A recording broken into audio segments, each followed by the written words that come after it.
And from what we're hearing, the release fee for Eze is 60 and 8 million in add-ons. So you're looking at 68 for 3 million more.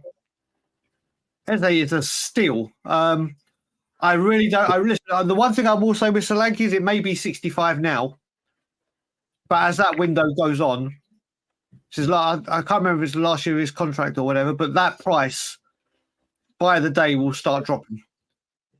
If he wants out, and Bournemouth will get rid of him, they can start at 65. Look at it with Raya for us. It started off as a 30 million deal that we turned our back on when I had an absolute meltdown on We Are TV, which I regret now. But then no one would go for him, and he ended up going to Arsenal on loan for £3 million, and they're signing him this season. So these figures will drop. They will drop.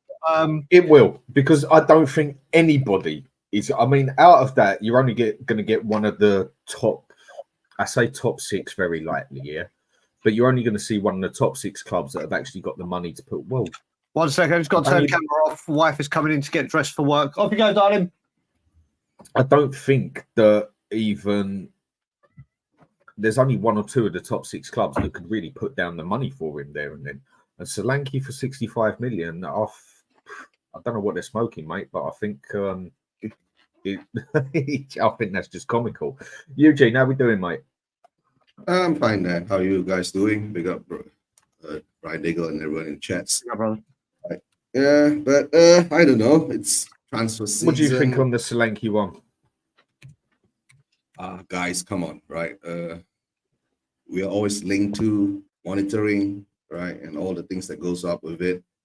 At the moment now, all I just want to see is that by the 14th of June, right? Let's see whether we get our first signature on the contracts for Spurs players coming in, right? Whether it's Solanke, Eze, the truth, don't care too much anymore. Just as long they come in, just as long they fit the system, just as long that whoever comes in at this time, right?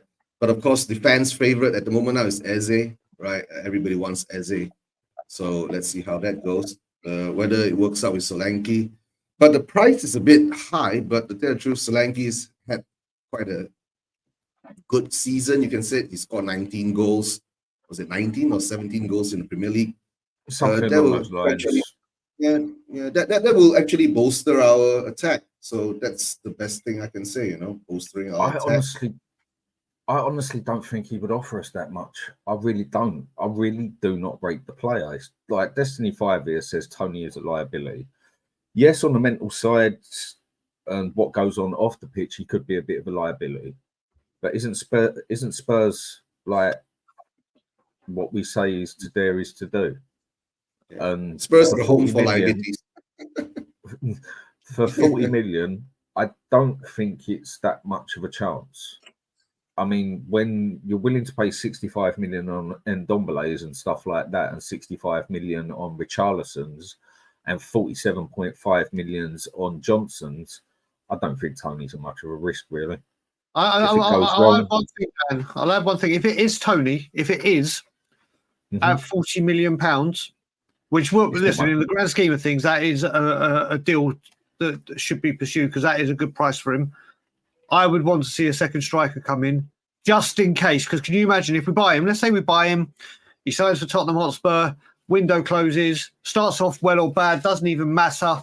The window is closed, and all of a sudden, some evidence comes up of what he's already been culpable for, and gets another ban. Not saying that will happen. It could. Listen, we could sign him. He could be wonderful. No bans. He could be a breath of fresh air, 20 goals plus a season. But there is always that doubt that could you imagine if we just spend 40 million on a striker? He is the one. And as we've heard, the one in, one out kind of system.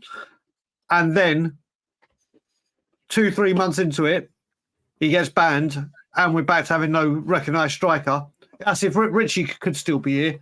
I think it's a big risk. I think it's a big... Put it this way, if he didn't have the betting scandal behind him, I would be a lot more inclined to get the deal done. But I'm just really wary that in the back end, something... And it's not just because it's Tony, it could be any player. It could be any player that's had a history of it. The way that they're looking into things and going for it now, it could always rear its ugly head. And you just know if he comes to Tottenham, it will. Yeah. No, but Brian, like every player that comes into any club, right? There's no guarantee written whether they'll turn up good or not, right? But of course, we know that Tony has got this, what I call this thing hanging over his head and all that.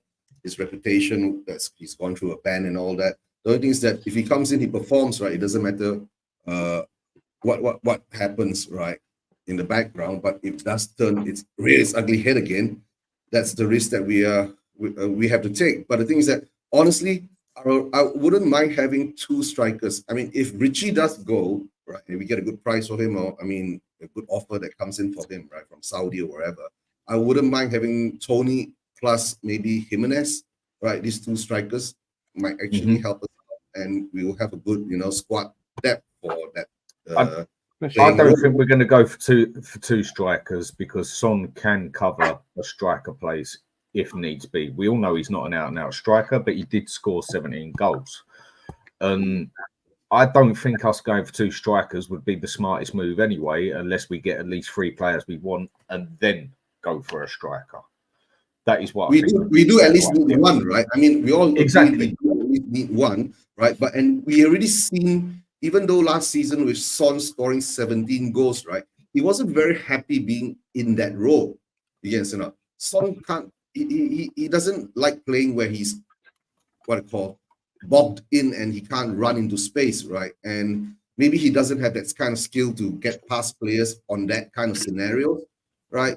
I would rather not play Son anymore in that role anymore, unless you're playing such a team which is weaker. I was one of the guilty ones who said Son's done on the wing, sticking down the middle. Now, for me, if you play Son as a sort of if you play Son as a sort of false 9, get him to come back so the playmaker or the other two can put the ball in front of him that he can run onto, like they did a couple of times. I think you can see the best out of Son in that way, the way Harry Kane used to do it with him all the time. But when it comes to poaching, when it comes to being in the box, when it comes to being a target man, Son is worse than Richie. Because he's just got no muscle on him whatsoever. He can't. It's just not his style of play, and that's not even slating the play. He can't score with his head, right? Last season, how many of our forwards apart from Richie actually scored with his head? And Richie didn't score a lot with his head, right? Big up, Steve. Big up, Russ. It was good. Yeah. So at this moment in time, honestly, we do need a striker which can use his head, because if we can't score with the the tippy-tappy tap-in goals and all that, right? We need the high balls coming in and someone actually using his head. So that's what I feel that we are missing at this moment. I mean, we go through our stats and all that. Tony is good with his head. Jimenez is good with his head, right? Richie supposedly. For me, the reason I would have him is because it's like I relate to players and that. He's a poor man's Harry Kane. He can basically do everything Harry Kane did. It's just he's not as good at it. The only thing he is better than Harry Kane is he is quicker. But he's a bit of an all-rounder. He's a bit of an advanced forward. Zirkzee at Bologna, Dan. You've probably seen Bologna a few times this year. You love the Serie A. Zirkzee's in that same kind of mold. False 9. Yeah. Can play make. Like, there are strikers, and then there are footballers, and then there are false 9s.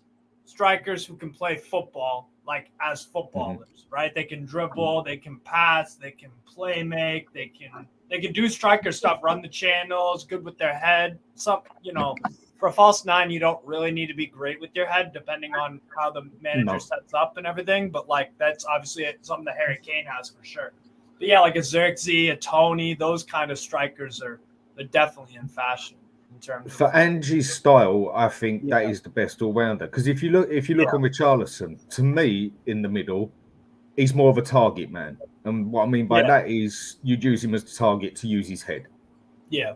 Get a good cross in there, a floater, a drift, whatever you want to bloody call it, and use him for his head. But we haven't got the capability of crossing that ball in.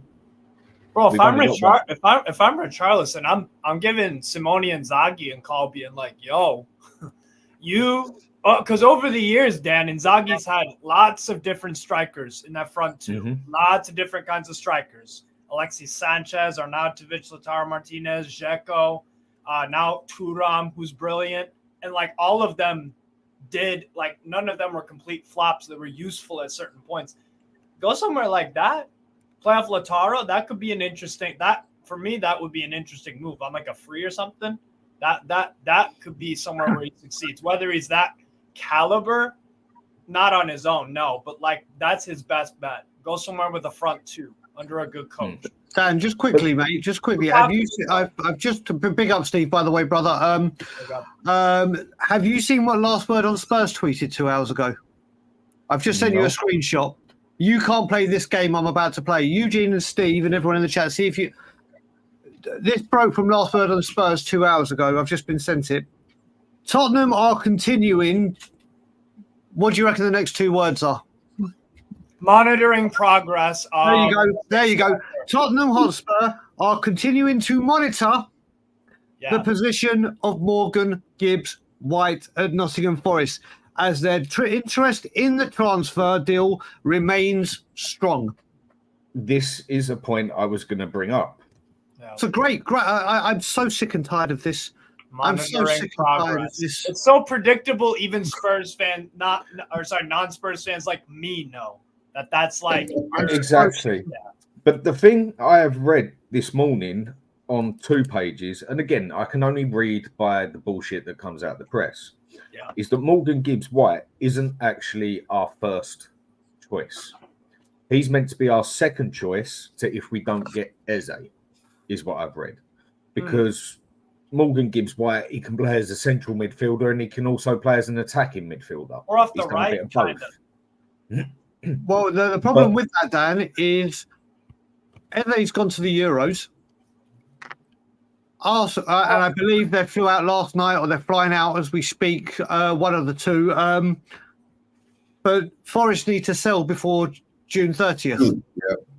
And if Eze's out there, gone July, it won't make a difference to us because Nottingham Forest are the ones that will be in trouble. Yeah. But once again, I mean, how have we got...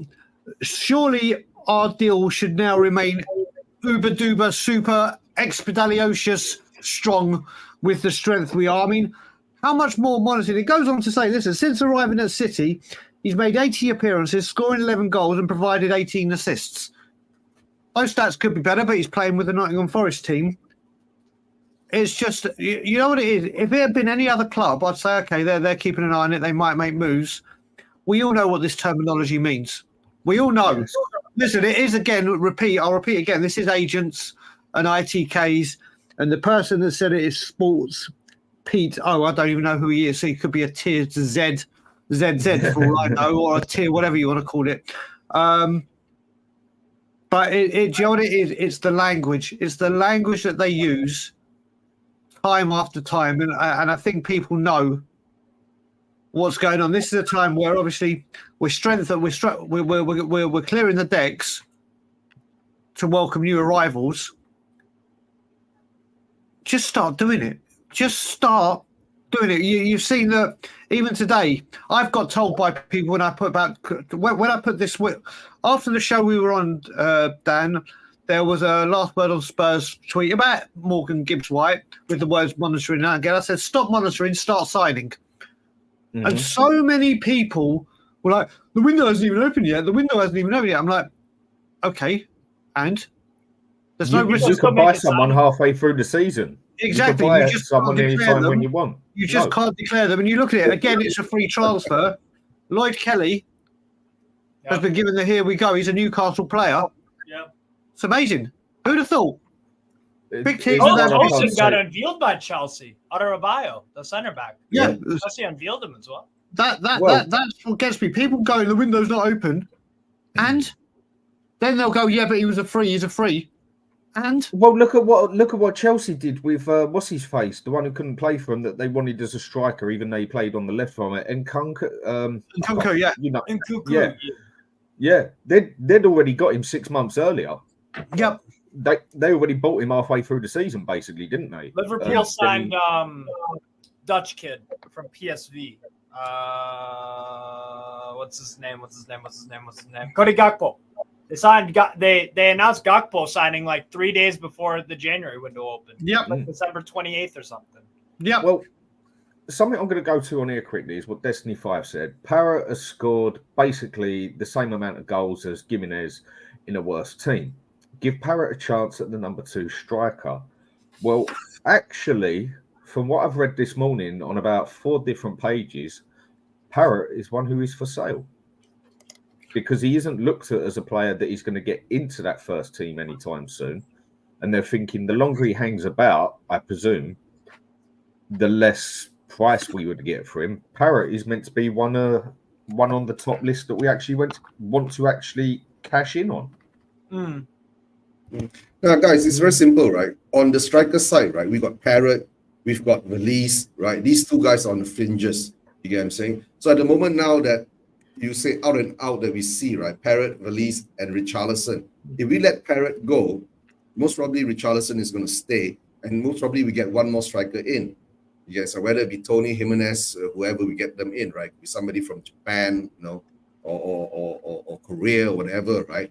So all I can see is that for the Morgan Gibbs White scenario is that BB will always drag it out because they know that Nottingham Forest, right? They have to sell before 30th of June. So there's going to be a big long tussle there, and most probably if Morgan Gibbs White scenario plays into fruition, that means that our Eze scenario most probably won't be happening.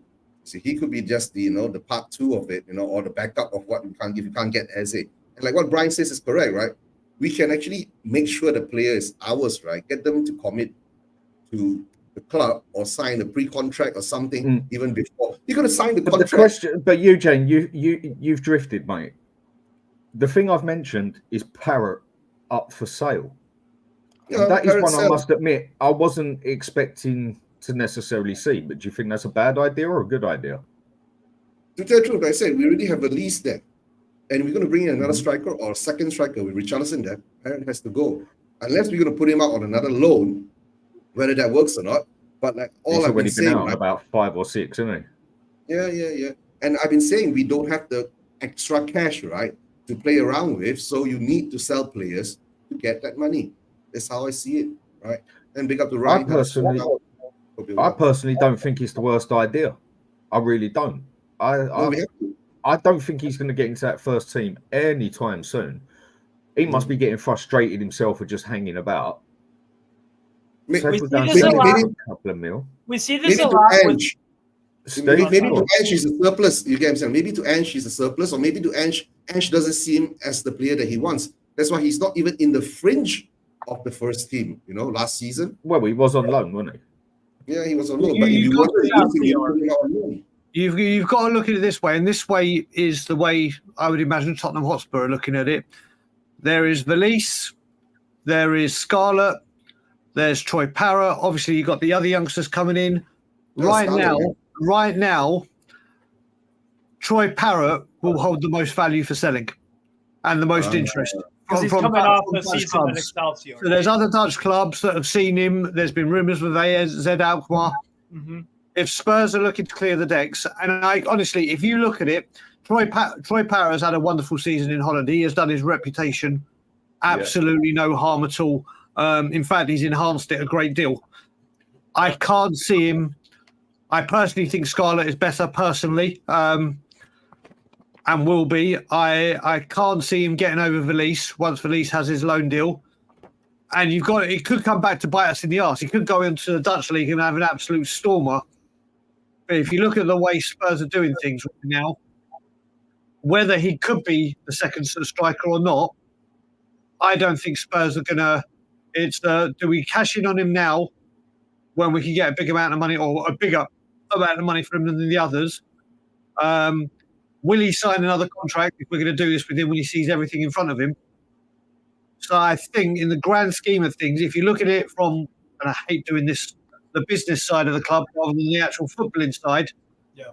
I need a shower after saying that. But the business has to be done as well. Exactly. You can't, if we want to strengthen the team, you look at it, Manchester City, and I know it's the worst one to use because of the money they use. They sell their players. You look at the players they've sold, like Jesus and Zinchenko. They sold them when they were still worth a lot of money, not on their contracts ending. They get rid of their players for a good chunk of change. unless why they're worth the money. Like the only one I will say, like Riyad Mahrez, who went back to Saudi Arabia, went back to or say back, he's not Arabic, but he went over there. Man City looked at it and said, "Listen, you helped us win the league, FA Cup. What we've won it all. You're coming towards the end of the contract. We'll sell you for cheap. You've helped this club so much. Man City will do that. But if we need to raise funds, you look at it. Alvarez, who I think is an incredible striker. Very good. Mm-hmm. He's up for grabs. Right. Brian, you must also understand, like teams like MCT, right? They refresh. You say something. They've got Correct. this refreshing program that doesn't stop. Spurs, we That's keep what Brian is saying. That's what I'm saying. So when it comes to Troy Parrott, this may be what we have to do. And do you know what? I kind of feel sorry for the kid because that game we played him against Norwich when he took the penalty, he was completely thrown under the bus by senior players to take a penalty at that age. Yes, an FA Cup, yeah, you're at home, but like England did in the Euros when loads of people bottled it and the senior players should have stood up. They didn't. He was thrown under the bus. I think this loan move he's had has been brilliant, but he should have had a couple like this. I think he went on loan the previous season as well, but it didn't work out too well for him until MK Dons, I think he was at. But it didn't come until the end. So fair play to Troy Parrott saying, right, I'm going to try and apply my trade in Europe. He's done it. And if you look at it, as much as he I don't may think it's the worst idea. No, do you know what? I honestly, we've seen what happens to these kids. They stay at Spurs, they stagnate, their career's over. This guy, think about him as well as a player. He's probably thinking right now, I've gone to Holland. It's not too far from home. It's less than an hour flight. I've gone there. I haven't had to look. Yes, they speak Dutch, but 90% plus speak English there. So it's not a language barrier. And in a relegated team, I've been a huge success. Yeah. He personally could be saying, do you know what? I love my time in Holland. I want to go back to Holland. So there's so many different facets to this, but I think Troy Parrott will leave, and I wish him all the best, and I hope he turns out to be a superb player. Yep. And I'm sure Spurs will have an option to buy it back or a sell-on fee. So we'll see. But yeah, as much as Troy Parrott might be the one, I don't think he's going to get the opportunity. Nor do I. But guys, I remember we had point I want to bring up on the side yeah. now. Hang on, Eugene. I want to go to another point because otherwise we just talk about the same thing over and over again. Okay, David Croden. I'm new to Spurs, but followed Ange everywhere. His starting 11 had 9 new players at Celtic the year they won the treble. If Ange gets his way, expect big changes or major upgrades in all positions. Now, my opinion to that one is he did it at Celtic. And that's all I'm going to say. You can't compare what he did at Celtic to what Pep did in the Premier League. He's in the Premier League now. He's not in a club, in a league, which is ranked below the American League. And if he goes and gets 9 new players, we all know at Spurs, they're not going to be 9 quality players. They're going to be maybe 2 quality players, and the other 7 are going to be quantity players. Now, if he does say get 9 new players for that team that go in that first team, then to me, he's an idiot. He's just as stupid as what Chelsea would have done.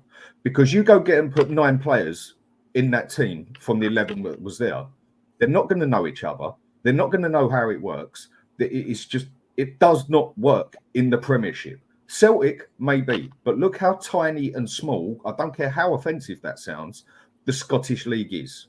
Right. Okay, he done the treble there, fair play. You can only say he done it where he done it. But I'm sorry, you cannot compare what he did in Scotland to anything in England. I mean, he was at the biggest club there, who'd won it, 10 times out of the past 11 or 9 out of the past 10, whatever. And I'm sorry, you can't compare that. And we all know at Spurs, I repeat what I said, we go get 9 new players. You do know the majority of that is quantity. So then we've just gone and got rid of Deadwood and probably bought more Deadwood in.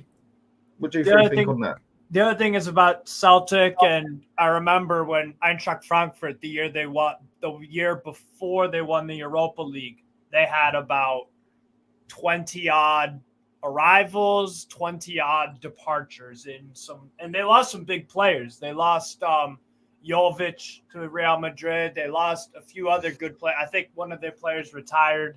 I think it was one of the Dutch midfielders that was a part of there for a while. But so like Frankfurt is like one thing where it's like Frankfurt have a budget and they have wages they pay their players. Celtic is even lower, right? So to buy a good Celtic player, you could get 9 good Celtic players for $7 million. You can make that work, and you could pay them all 25, 30.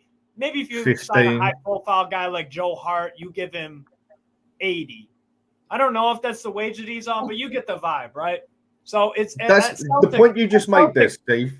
Yeah, is when you've got Joe Hart as a high-rated player. To me, that you have that to describes pay big money wages. Yeah. But to me, that just describes how low the Scottish League is. Right, exactly. So carry on with what you're saying. At Celtic, Ange could do the whole 11 this season.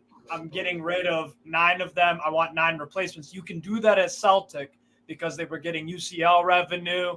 They were getting, whatever, shirt sales, merchandise, whatever. Their income, they can find players that are good enough for Celtic for $8-10 million. I'm going to look up right now how much they spent in, what was that year? Probably 21, 22. They spent a grand total of actually 26 million euros. But they sold 37 million euros worth of players. So at Spurs, that's going to be inflated. And also with Celtic, yeah, you're competing with Rangers, maybe a Slavia Praha, like those B-level clubs for signings. When you're Tottenham and you're looking for a player, you're comparing with Chelsea. Chelsea want players that you're looking for, or Arsenal, or what's it called? Or a Borussia Dortmund. Like, you know what I'm saying? It's those kind of clubs you're competing with for signings. And like Celtics stand out in terms of compared to a Sparta Praha or one of those kind of clubs where it's like they're a decent Europa League team, those kind of teams. So that's also the context of why Ange was able to bring in 9 brand new players, because the players that he brought in cost 26 million euros, all the players. But they also had to sell 37 million. That was the summer they sold Edouard to Palace for 16 million. That's the summer they sold Christopher Ayer to Brentford for 15 million euros. That's when they sold Ryan Christie to Bournemouth for roughly 3 million euros. Jack Hendry, Bayo, Olivier. So like, and that, they brought in Furuhashi for 5 million euros. Lyle Abada was a good player for them. Juranovic was only 3 million euros. So that's also the big difference. That's the big difference. Guys, it's just a simple thing, right? It's different levels. That's all. Yeah. It's just different levels, but right? Especially money. Not to disrespect the Scottish League and all that. In the Scottish League, there's only 2 teams competing for the trophies over there, right? Rangers and Celtic. Once in a while, you get the Hibs or Aberdeen or Hearts or something come along, right? But that is the Scottish League. But what I'm saying, like when Dan says that once you're moving into the Premier League, right, your challenge is totally different, right? Your challenge is that, there are already 5 teams above us, right, originally. Now you add in Aston Villa, Newcastle coming into the frame, right? And the amount of money that's been thrown around in this type of scenarios, how are we going to compete, right? Unless we can actually put up the wages and put up the transfer fee for the clubs that we want to get it, right? Big example now is Eze. He's got a release clause of 60 million pounds plus 8 million add-ons. If we were serious, right? Put your name on the contract. We'll give Crystal Palace what they want, right? But of course, there'll be negotiations of the payment, how much will be paid, right? And then what are the add-ons and all that. But at least get it done. Like what Brian's been saying, get it done, right? But But that's the same with everything. I mean, I'm sorry, Dan. I just want to add something. I think what you got to look at with David's comment about Celtic, he's right. Listen, if you take Rangers, Celtic, the league, whatever out of it, I take all that out. What I read into that is they backed their manager. Tottenham Hotspur do not, as much as we'd love to see 9 quality players coming in, if you look at that first team, to drastically improve that first team, we don't need 9 players. Look what Arsenal have done recently with everything they've been building. So when it came to last year, they're like, right, we need a midfielder general, someone that can come in and do the job. Did they do what we do and go buy cheap and go buy 5 different alternatives before finding the one? They went, no, the guy we need is Declan Rice. We'll go get Declan Rice. And what happened? Exactly. That 100 million looks like cheap as chips right now. And now this season we go into it and we look at it and we say, right, if Arsenal get a 25-plus goal a season striker, Arsenal mean business. And they'll go and do that because they've built the team around it. Right now, that first team only needs, I would say, to drastically improve that first team, maybe 3, 4 players. Quality players. We don't need 9. I get what David's saying, but that's what Ange needed, and that's what Ange got. Now we need quality. Let's see if we get it. That is one thing. It does bug me when they but he did it at Celtic for this and that. Yes, well, will people just understand and admit it that though, no matter how downgrading or insulting it may sound, the Scottish League, from what I last read, is the 15th or 16th biggest league in the world. It is underrated. It is under the American League. It tells you everything. One of us could probably go to Steven Gerrard went there and won a bloody season. He didn't even play that good. Everyone goes to if they go to Celtic or Rangers, win a season there. To what he did there, well done. Celtic, but yeah. You can only look at Joe Hart. Look at Joe Hart. But exactly, but when your prime big signing, Eugene, is Joe Hart, it just about shows how small that league is. So stop comparing it to Celtic because it's just a total different kettle of fish. And also, you guys aren't the Celtic of your league. Spurs are not the biggest club in England. I mean, and the other point, the last point I'll say on it before I go to a question to you quick, Steve, is the whole point of it is, if as far as I even remember, I might get this wrong, is that there's 12 teams in that league, in the Scottish League. Yep. Right. Now, bar Celtic and Rangers, someone, without doing Google, name me the other 10 teams. So you have Hearts, Dundee, Aberdeen. You have Ross County.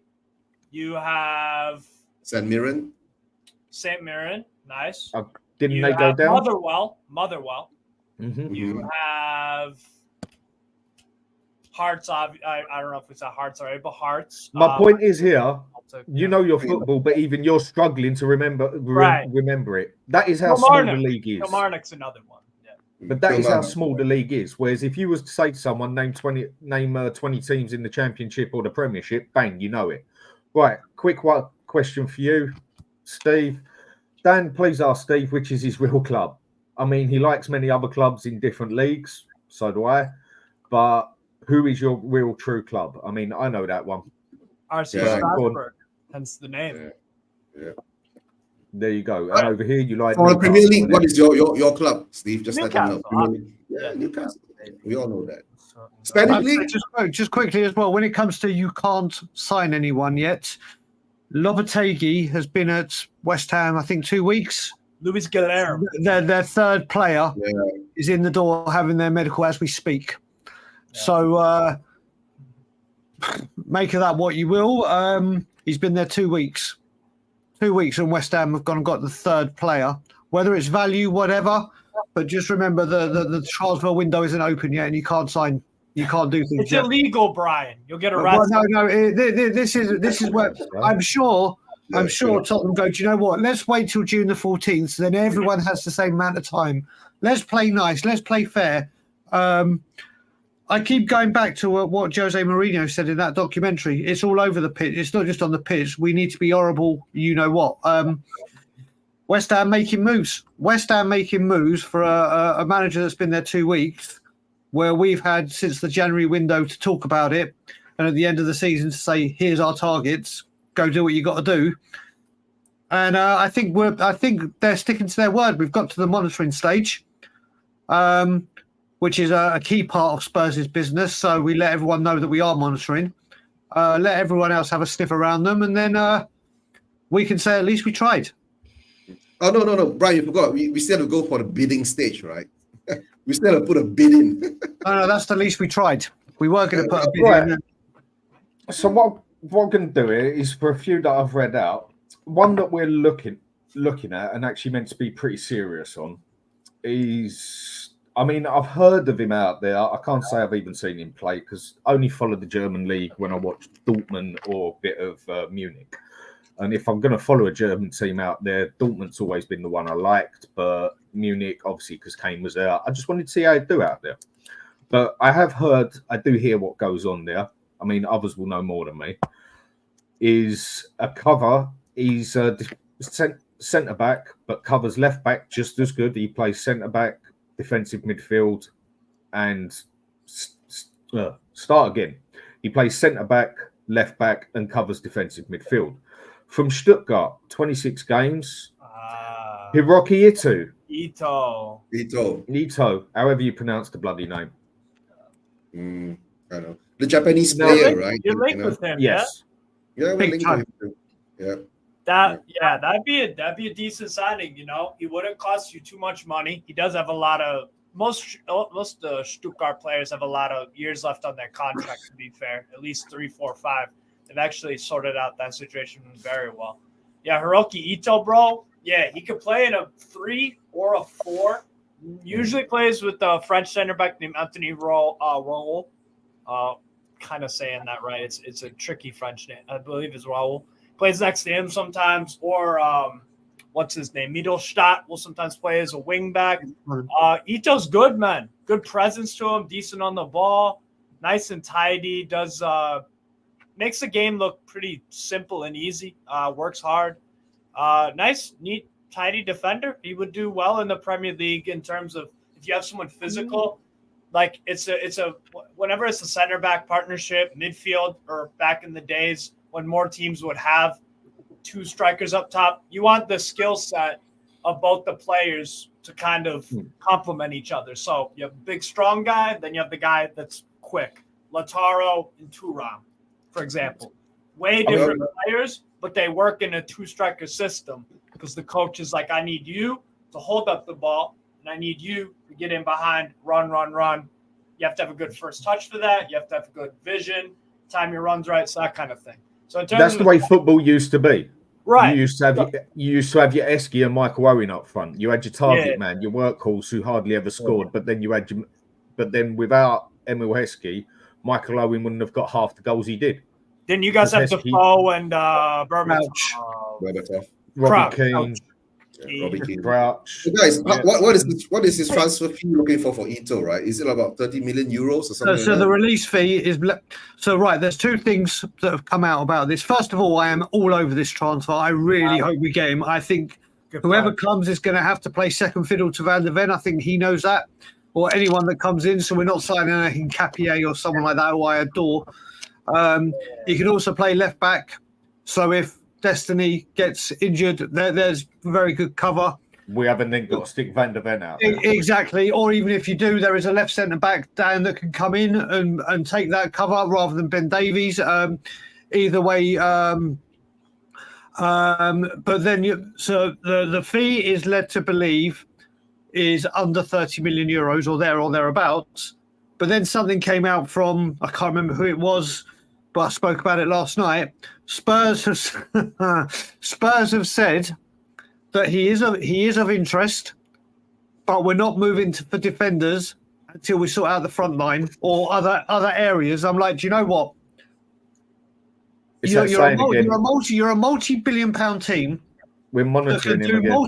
You can buy multiple properties and deal with it and organise it. You've now brought in a transfer team, as in Paratici, Lange, McKenzie, and then obviously Postecoglou. So go and fucking do it then. You can't work on 2 transfers at the same time. I bet you the hotel and the housing. I bet you the housing development and hotel could get done simultaneously. That will get done. Yeah. But this is the thing. I mean, again, I have to stress everything I'm saying here is what we're hearing from ITKs and shit. It could be the biggest load of nonsense, but again, you never know. It fits the criteria of Tottenham Hotspur, unfortunately. Now, if we're at a place now where, let's just say that is true, and we want to sort out midfield and forwards first, what happens if someone comes and activates his release fee? and it's like, oh darn, we missed him because we took our eye off the ball here. Surely you in modern day football now you have these transfer teams, recruitment teams, whatever you want to call it, so they can work on multiple deals. And if Paratici is here, Landry and Kenzie could be there, or whatever dynamic of the three. He's negotiating the other scout. Yeah, exactly. So, again, like I said, the report that came out saying that we're looking to strengthen other areas first before we move to defence, if that ends up to be the case, it just is laughable. But again, it could be utter nonsense because it's silly season. So, but going back to it, Dan, when it comes to Ito, I don't normally do my checking up on people or anything like that, but I heard Ben and Simeon talk about it. And I thought, you know what, let me have a check on this guy. It's a left centre-back, and like Vertonghen, like Van der Ven, I love a left centre-back. So I did it, mate. He's got the attributes. I think he would be a really good addition to Tottenham Hotspur, and at a decent price. This would be one that you say, do you know what, that is a decent bit of business. Yeah. And then you look at it on the other side, the Japanese market. Money. So, but that I'm looking at last. Normally I'd say, oh, he's looking at that. But I think this guy could be a very, very good addition to Tottenham. And I hope, if he is leaving Stuttgart, that it is coming to Spurs. Because I think if you look at Dragusin, let's just say, I think he'll mainly play alongside Dragusin, maybe in Europa League or whatever to begin with.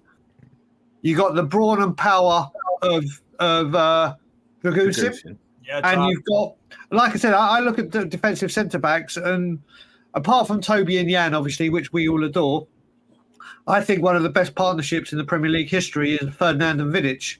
Yeah. You had the one cultured and the one hard as nails. Yeah. Don't get wrong, Ferdinand can mix it, but he was more known for the elegant ball playing.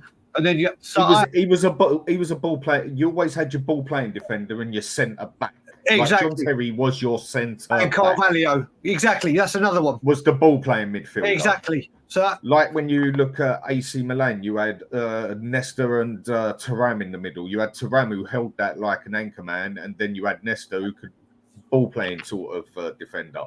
It's like when you play up front, when you play with your target man, your Emil Heskey and your Michael Owen. It's sort of like the same in defence, isn't it? Yeah, so I really hope we get Ito. I honestly, I really do like the look of him. I really do. Do you think he would just be a quantity player, or do you think he would be an in-betweener of a quality and quantity? I think he's both, mate. If you look at it, like we said, we're going to be playing 3 cups. He can't play. I don't think he'll play. The stalker is out. Honestly, where's Wally is where's Ryan, because he's stalking Gallagher. But I will. Yeah, I think if you look at Ito, you look at also, Dan. Most importantly, look at Destiny and Van der Ven for their injuries. Yeah. And they did, especially Van der Ven picked up, and we know how bad we were once Van der Ven was out. This player comes in and he's certainly an upgrade on everything we've got. Cup games, I think he'll get a game. If there's suspensions, I think he would get a fair few games. I honestly do. And with the versatility of also playing left back, you know Spurs like these players that can play in multiple positions, whether it's because it's cheaper to buy one that can play in 3 positions, whether it's if someone's injured, someone can go in, whichever way you look at it. I think Ito comes in, gets game time, but everyone knows and just look at Dragusin, he knows that if Van der Ven and Romero are fit, you're not breaking that up unless it's right. We need to rest one of them because we've got a big game coming up in a few days. Yeah. But I think Ito will come. If Ito comes, I think he'll get good game time. And for this one, mate, I think it's quality and quantity. This one will be a really good signing. Yeah. Not as simple as that, right? It's just bolstering the squad. That's all. Right? Just bolstering the squad. Yeah, right? But it's not just getting quantity crap, is what I'm basically saying. Yeah, but if he has the quality, that's right, what I'm asking. No. He's quality, and he would be a great addition to your squad. 100%. Would he be good enough? Would he be good enough to run Udoji that if Udoji does something wrong, he knows he's lost his place for 3 games? He's not a left back. Like his main thing is he's centre back, but he plays just as much as left back. No. Yeah, but also what you got to remember is one thing that he does have, if Van der Ven was out, wouldn't say he's as quick, but he's got blistering pace. No, he is quick. So when Spurs play this high line, and we said, listen, we're playing that high line, you're playing that high line. They play with the high line. When we play the high line, and once Van der Ven's out, we saw what happened at Fulham, Brighton, and all the games we lost because we played it and there wasn't someone to use their pace. Ito is a rapid. He's not Van der Ven rapid, but I don't think anybody is. Exactly. I mean, saying that, Van der Ven, look, no matter how much it says, I just got my way. Van der Ven is a freak. He's a freak of nature. He should be, I don't know, he should be put in a bloody X-Men or Captain America movie or something. He's a total freak of nature on how fast he is. And that's no offense to the person. That's if there was going to be a Dutch Cool Runnings, he'd be Dries Banning, wouldn't he? He would certainly be it. Van der Ven is, honestly, I'm obsessed with that guy. He is incredible. Guys, I got this question for you all, right? Do you think, right, VDV, right, could actually turn into a Bale? Say again? No. Transform into a Bale. Listen, he's nowhere near good enough to be a Bale. Nowhere near. He's not got the. Listen, Van der Ven. I think I've said this before. If Van der Ven spends a large majority of his career at Tottenham, so let's say he does a Kane or something, stays for 8-9 years, a Sonny. When he does leave, I would say he will be in that bracket when people talk about John Terry, Judas, Adams, Terry. He will be Ferdinand. He has the potential to be in that elite group. So does Romero, in all honesty. Jan Vertonghen, Toby, there have been elite defenders in the Premier League that get spoken in a very, very high bracket. If Van der Ven stays fit and if he spends a majority of his career at Tottenham Hotspur, he will be in that discussion without a doubt. Yeah, but he has not got the quality to be a Gareth Bale. He hasn't got that. Someone that could be a B-Tech version, let's say a Bale, is Livramento, to be fair. Because Livramento, when he drives with the ball, our right back in Newcastle, he could play right wing. He could play right because he could just drive with the ball. He can dribble. He loves to get like Livramento for me at Newcastle. If you want someone that's like that could end up like Bale, where he started out as a fullback, but then moves up the pitch because he's so effective up front. Livramento would be probably that comparison. But obviously, it's not the quality of Bale, but just right back to right wing, pretty much. I love Livramento, man. I love. Okay, with something that's just been mentioned here by Ryan, again, it's already a point I had written down. So brilliant. Speaking of Skip, if Paulina goes to Bayern, Fulham maybe. Now, a couple of bits of news I did read this morning again is another one Spurs are meant to be monitoring. I know they're almost sick of the word already, but you're going to hear it a lot more times. Is Andreas Pereira from Fulham? Yep, he's more of an attacking midfielder. Yeah. Yeah, he plays centre mid and attacking midfield central, doesn't he? Yeah, if I remember right. Yeah. Now, if they sell Paulina, that's going to be their biggest player gone, as far as I'm concerned. Yeah. I don't think they would want to sell. I mean, where did Pierre come from? Man U, didn't he? Who? Was it United? Pereira, yeah. They bought him off Man U. Pereira. Yeah.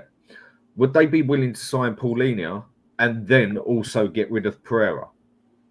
I mean, if we did go for a bid for him, using Skip might be an option. But I've got a feeling Skip ain't going nowhere. Not unless we bring in, say, as a Morgan White and Gallagher, because we do need that English homegrown in there, don't we? So unless we go and sign 3 players like that, I personally don't think Skip's going to go anywhere.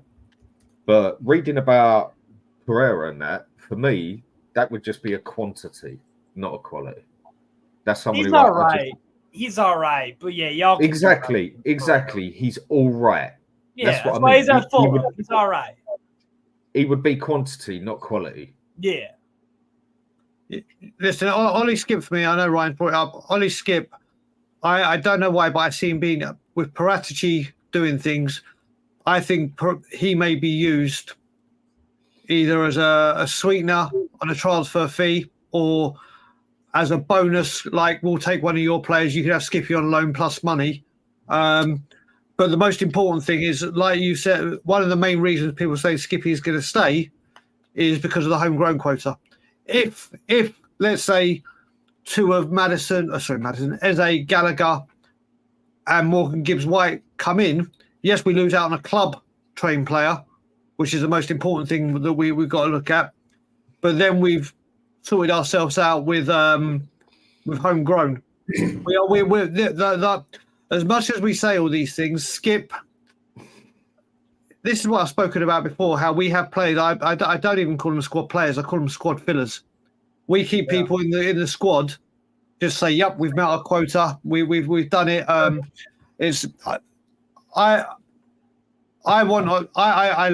used to love Ollie Skip. I thought there was a real player in him, but he's another one. Or something. He's another one. If he can find another club, I think he'll do very, very well. But he's another one that's fallen foul of wrong manager and wrong style of football to suit his game. And this is where Spurs have an issue. I cannot see how Ollie Skip fits into an Ange Postecoglou system. I think if he goes to another Premier League team, he could do very, very well in the position that he's best at. Because I think there is a player there. But he is not. Best at centre mid or DM? I've seen him play both. Do you know what? Same. I was with Ryan. That's what I asked. I was with Ryan when we went to the Leicester 3-2 when Bergwijn scored those 2 goals. And Ollie Skip got injured in that game and he didn't play for the rest of the season. For the first part of that season, Ollie Skip was one of our best players playing in the Conte system. He was absolutely on fire. Not scared to put in a tackle. He was doing everything. And I thought he was I thought, you know what, you have found your position. You really are bringing something to the team. It's amazing. Then the season went wrong, and then a couple of years later, Bentancur get injured at Leicester. Our season went down the hill. I think, do you know what? Let's just pretend Wharton hadn't signed for Crystal Palace. I think Ollie Skip goes for Crystal Palace and plays that Wharton position. He does it extremely well. Fulham, he could do extremely well. And Everton, in mid-table teams, he could cover. And Everton, he could do incredibly well. And I think if he does get the move to the right team that plays, he goes to a team that wants to utilise his best attributes, I think he'll shine. But it's another player at Tottenham Hotspur that, unfortunately, wrong manager, wrong style of play, and you are surplus to requirements. As much as I would have loved him to succeed at Spurs and be able to play in... Personally, if he could play in Ange Postecoglou's system, I think he could have been brilliant. And homegrown and everything, but I don't see how he has anything to add to Ange Postecoglou. Yeah, I think if he went to a Palace and Everton, even teams like that, even the teams coming up are Southampton. There are other teams in the Premier League. I think he could do very, very, very well. But I just think he's going to stay because we won't get in enough homegrown. If Carl Walker-Peters comes in, put it that way, if Carl Walker-Peters comes in, he ticks homegrown. And I'm just saying, I don't want it, but if he comes in, he ticks homegrown and club trained, then there's a clear pathway to say, right, Skip your surplus, off you go. But if we can't get that in, the club trained players is what we've really got to watch out for. And if we don't address that, then I think Skip stays to be squad filler. Yeah. That is what I think is going to happen with Skip, basically. I think unless we do get more homegrown, what were you just saying, at Celtic? Somewhere he'd excel. He'd excel. Well, again, there is my whole point. A mid-table team player can go to Scotland and look like an elite. That is my whole point again. It just makes it right. Some people say I degrade into him, whatever else. No, it's just realistic. Like it or lump it, basically. Yeah. Right, another one that seems to have come up on about 3 different pages I've read. And I know this one. I do follow a bit of the Dutch league. It's more on paper I follow it. But Albert Gudmundsson, the Icelandic striker, the Iceland striker. He's more a 10 though. More a 10 than an out-and-out striker, Dan. Well, he'll play. Okay, so Genoa are one of the teams that I was. Or sorry, I'll let you finish up, Dan. Go on. No, he's just another player that we're meant to be interested in. I like him. I like him a lot. I like that Genoa team a lot, and I like Alberto Gilardino a lot as a manager. I think he's got the balance of that team very well. You wouldn't have guessed last year when they were playing Juve or Inter Milan or any of the big teams. Like they didn't look like a recently promoted team. They were very, very good to watch last year. A lot of fascinating players. That's where obviously Dragusin came in from, and I was a big fan of when you guys signed him. So look, Genoa is a very interesting team. I like the manager a lot, and Goodmanson is a really good footballer, bro. A very good footballer. He can drop back. He can play make. He likes to. He's so good with both feet. He'll receive the ball at these crazy positions, and he'll take touches when his back is to goal, or if he reaches out a leg and then nutmegs a guy. Like, he's phenomenal. He's phenomenal, man. He's got a great shot on him. Like, the team football that Genoa play is actually very good. And they can sit back and defend as well. But this goes some unbelievable goals. I didn't follow Goodmanson's at the heart of all of their phenomenal goals. At the heart of all of them. Because he will, like Brian said, he will play 10 sometimes. Retegui and him will sometimes interchange. That'd be a great signing. I'm a big fan of Goodmanson.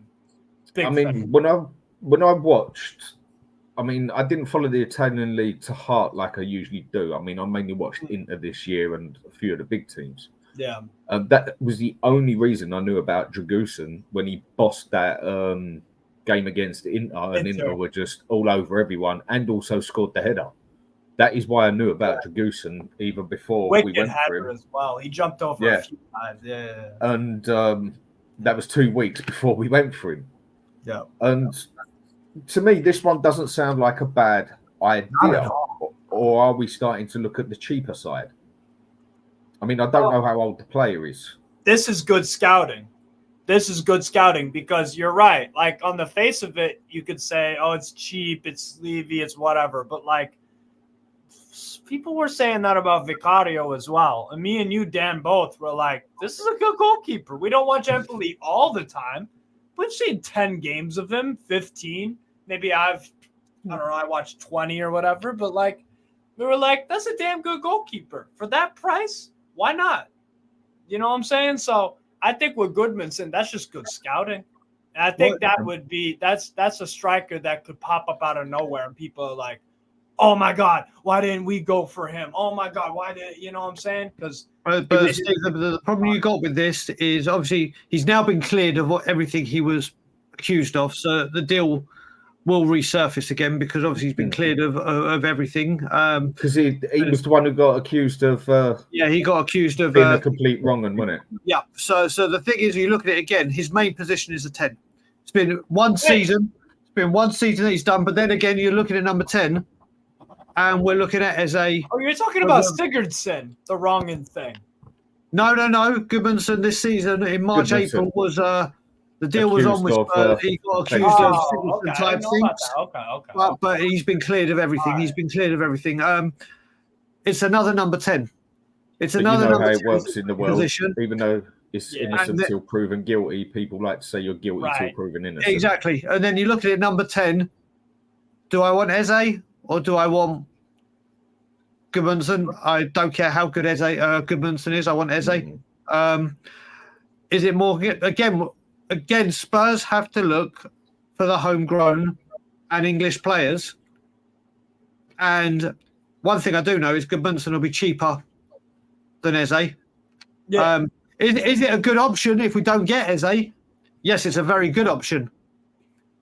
But obviously every single Spurs fan, or most Spurs fans, shall I say, that I've seen, want proven quality in the league, has done it more than one season, is English, and is Eze. Now, if we scrap Eze and Goodmanson comes in, it's like that Steve said, it's very, very good scouting, and we brought a good player in, but there will be uproar that we didn't get Eze. there will be absolute uproar.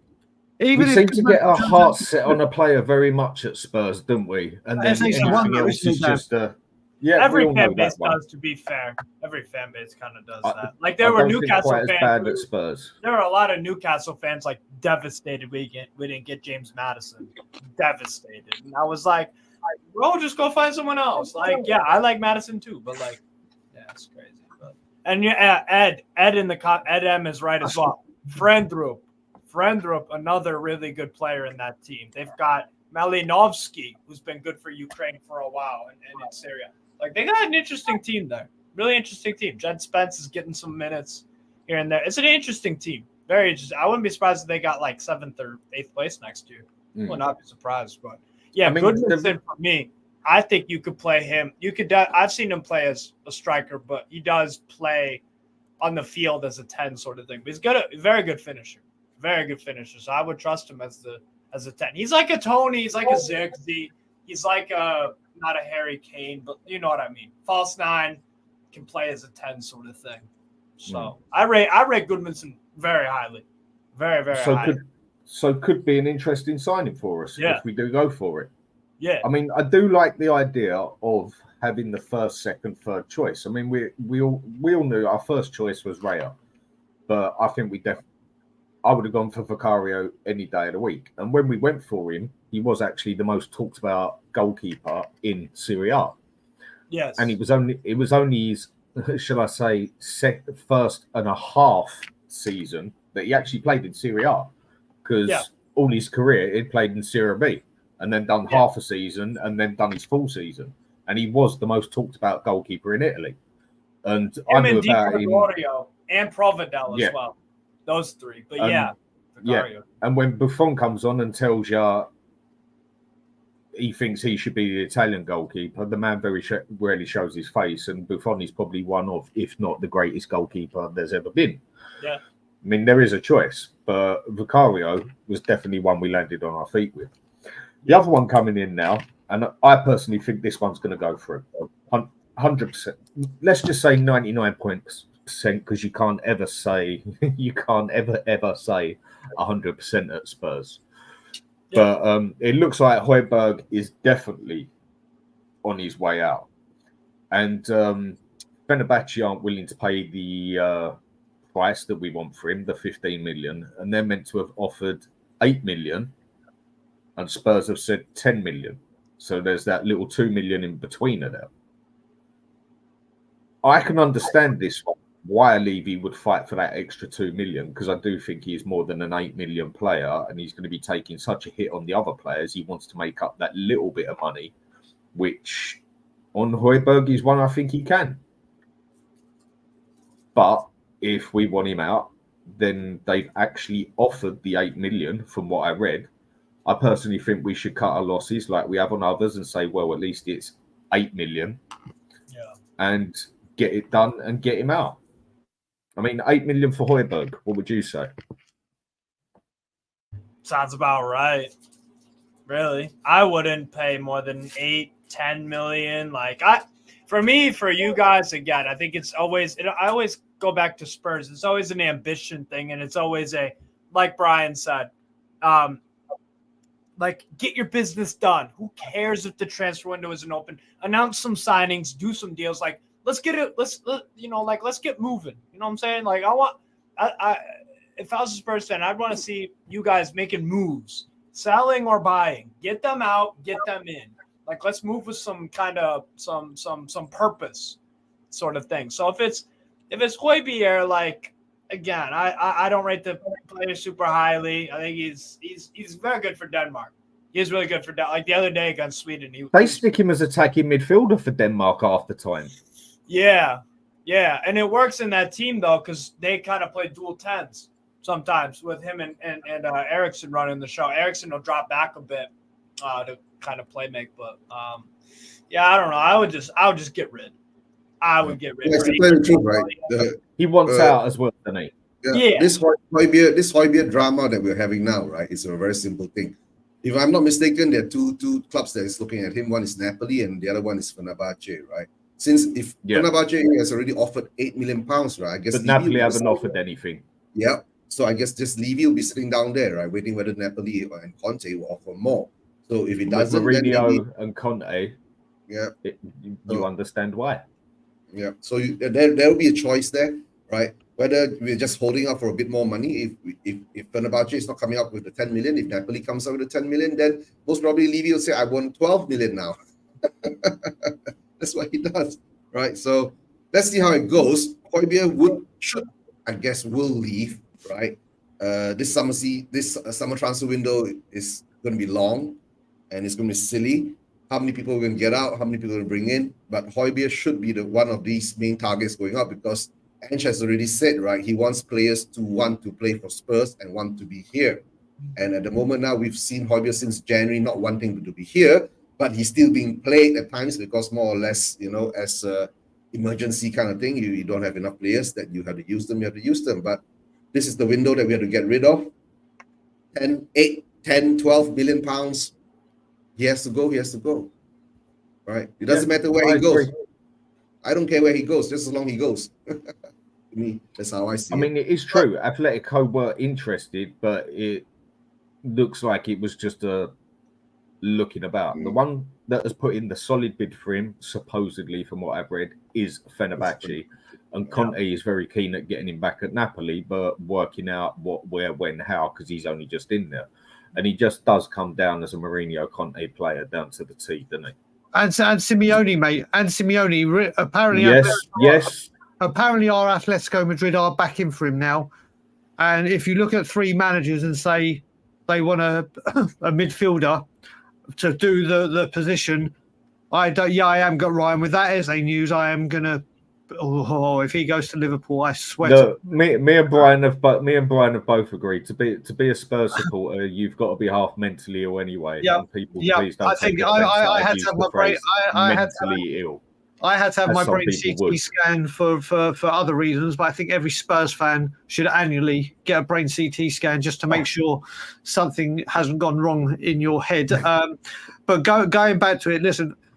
The three teams that are heavily linked are the three you mentioned: Atletico, Lazio, Napoli, and Fenerbahce. Pierre-Emile Højbjerg, that must be like a dream, not just a dream for him with the managers that are after him, the style of football they play. It's like literally, the way I look at it is, I think he'd probably prefer Atletico to be in La Liga. I think Napoli are more likely to have the money to spend. But I personally think he if he has all three, I've got a feeling he might choose Fenerbahce because he loves Jose. Fenerbahce not winning the league for 10 years is like sacrilege. It's a crime out there. I've got a lot of friends that are Turkish and support Fenerbahce. It's like when AC Milan didn't do it for nearly 10 years, isn't it? Yeah. It's like Rangers Celtic. It literally, they're the two teams and their rivalry. The league may not be as bad, and I've watched. You think Rangers Celtic games can be violent and bad? No. That's got fix this Fenerbahce game. You got people throwing flares and chairs and. No, Steve. I'm talking about the players. It's like there's been a crossover of football and MMA. Yeah, it is absolutely insane. I love watching it. So I think personally, he might favour Fenerbahce because also being part of the team. We all talk about the team, how they'll go down in folklore, the team that finally break our trophy curse. You go to Fenerbahce and stop them winning the league. I can't describe to you how big that is to Fenerbahce fans around the world, and especially in Turkey. I honestly think he'll end up at Fenerbahce because when Jose Mourinho goes in, he probably knows that the budget isn't going to be what he gets at other clubs. But he will say, I want these set players. And I think if he's given a list of, let's say, 3-4 targets that he has to have in, or at least really, really break all the stops for, I think Pierre-Emile Højbjerg is a very, very top of that list. I don't think he starts either at Atletico Madrid. Ahead of Paul and those, I don't see him starting there. Bench player, yes. Squad player, sure. They play champs, Copa del Rey. But like, Hojberg- then again, at Fenerbahce, their problem this year wasn't midfield. The problem was their coach. Their coach was screwing around with things too much. So I don't know if he's a guaranteed start because like they got Fred and Hojbjerg in a double pivot. You've got Kadioglu on the right back. So then again, because Tadic plays attacking midfielder, I don't know. If it's out of the three clubs, he's most likely to start at Fenerbahce, I'd say, next to Fred. Yeah. And I feel he's also got the aggression in it to do it. He's one of the few players in our team that actually has aggression. Like Romero, like Richarlison. He's actually one of the few that actually has the aggression. And Angus, what you've said here, Celtic Rangers, trust me, years ago, it was a lot worse. If you ever get the chance to go back to a game, it's unbelievable, and the atmosphere at another level. I totally Angus, agree, mate. But Angus, hang on a sec, Eugene, hang on a sec.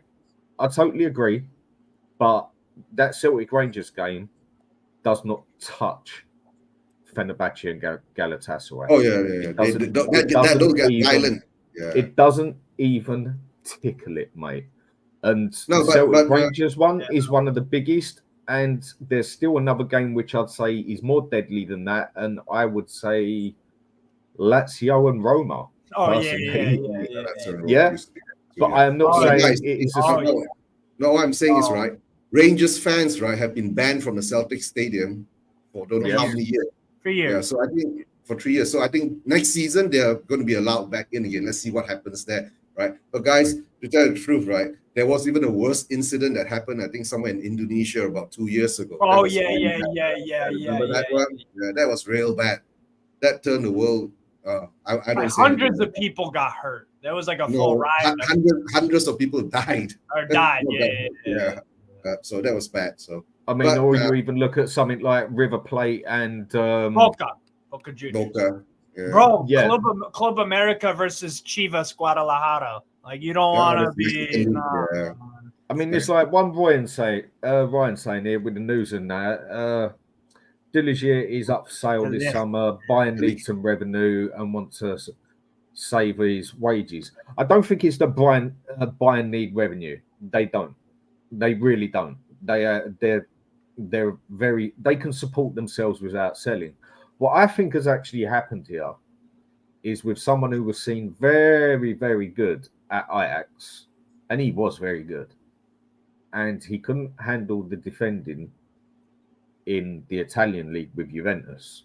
And if you can handle defending in the Italian league, that is what one of the main thing about the Italian league is defending. Right.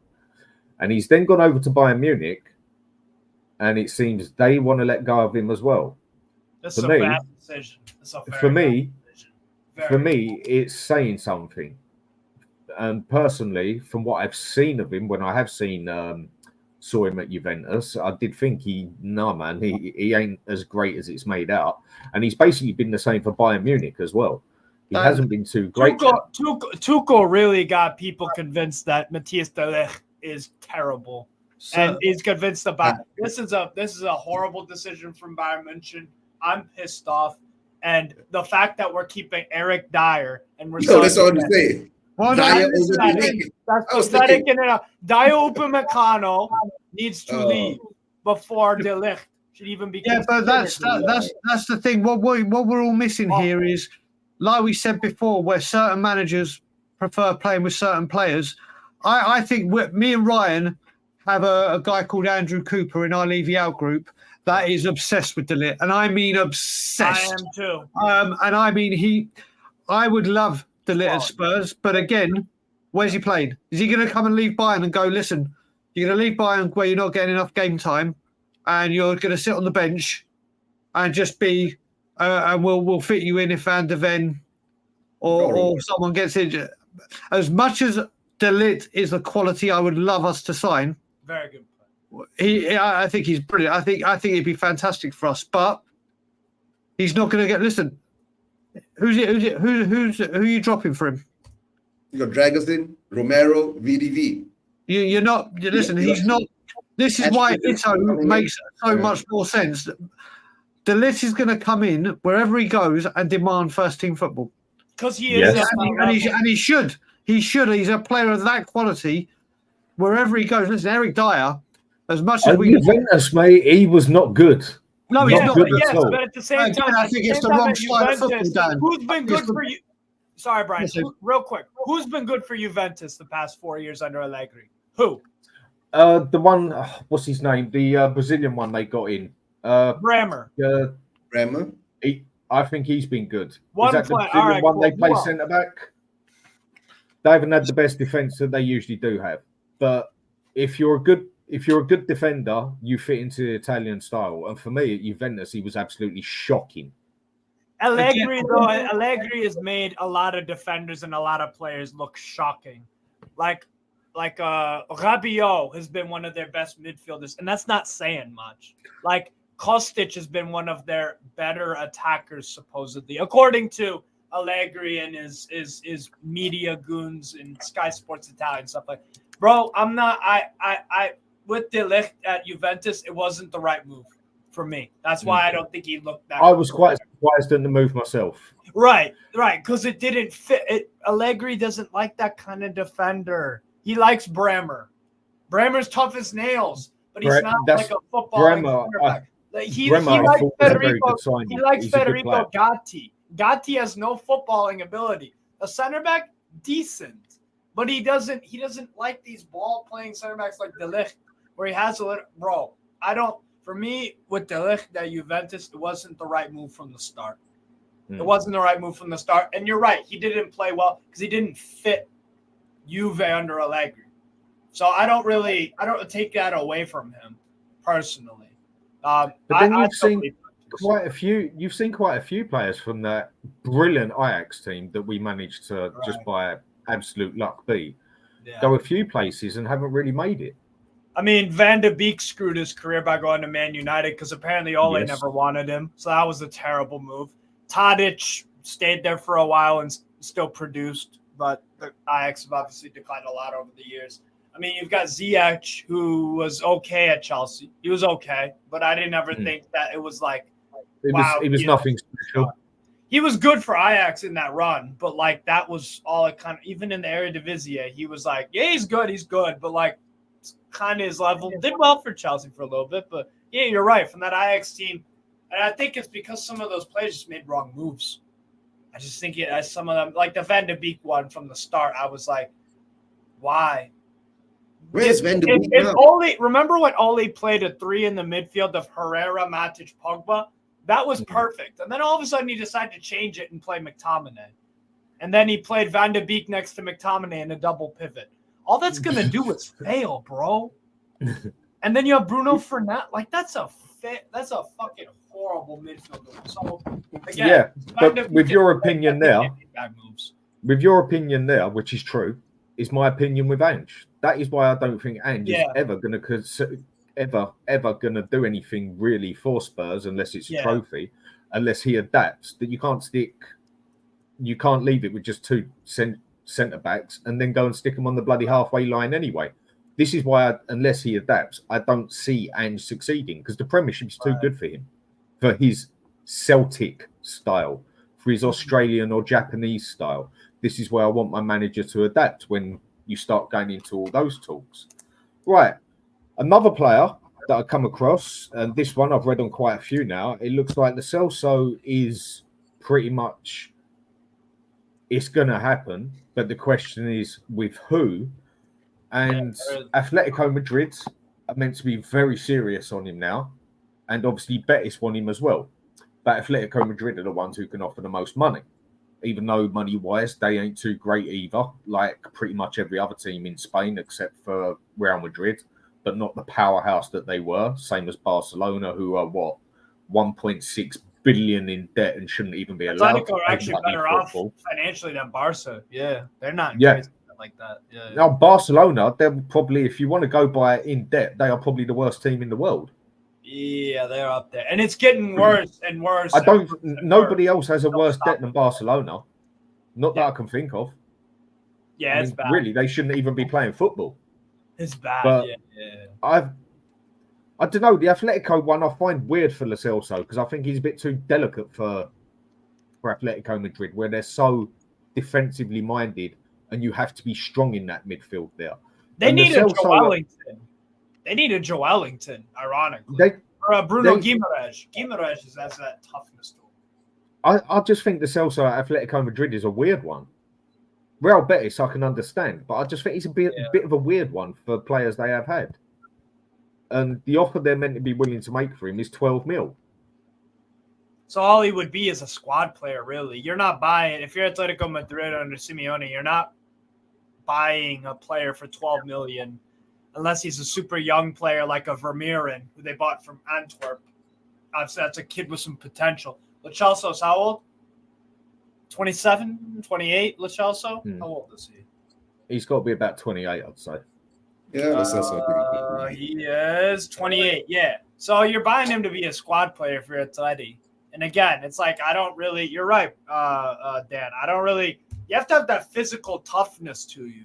If you're Atletico Madrid with Simeone, yes, you do. Yeah, you got to have some physical edge. So you got to have some grit. And you're right. Lo Celso would be like a good Betis, Villarreal, maybe a Sociedad for some depth. But like Atletico Madrid, that's a bit of a weird one. I guess for 12 million, it's like whatever. He can bring you something different, but it's also the injuries. Again, 12 million. Is it a deal we take, Brian? So yeah, I'll say this last because I promised to be on Ben's show, so I'm gonna have to leave after this one. I'm done in 5 minutes. When it comes to the Celso, you and me have spoken about this, Dan, before. I think he's a very, very good player. I think he's a really good player. He's gifted. He does it for Argentina. We've just got to the part where we cannot rely on him.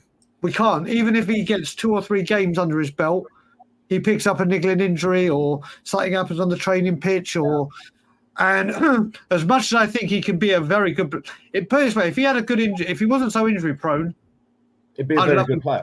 I'd love him to stay. Yeah, I think it would save us having to go out and spending millions on a certain player or a certain player to compete with. I think he could be magnificent for Spurs. Yeah. But we can't rely on him. And if you can't rely on a player, then you need to get him gone. So I think even if we got 10, 15 mil for him, take it. It's whether he wants to go. Does he want to stay in England? Does he want to go to Spain? Does Spain have the money? So I'm going to leave on that note. But Dan, always a pleasure. Steve, always good to see you. Okay, Eugene. Brian, where do we find you? Brother. Well, you find me on the Kaufman's channel very, very shortly.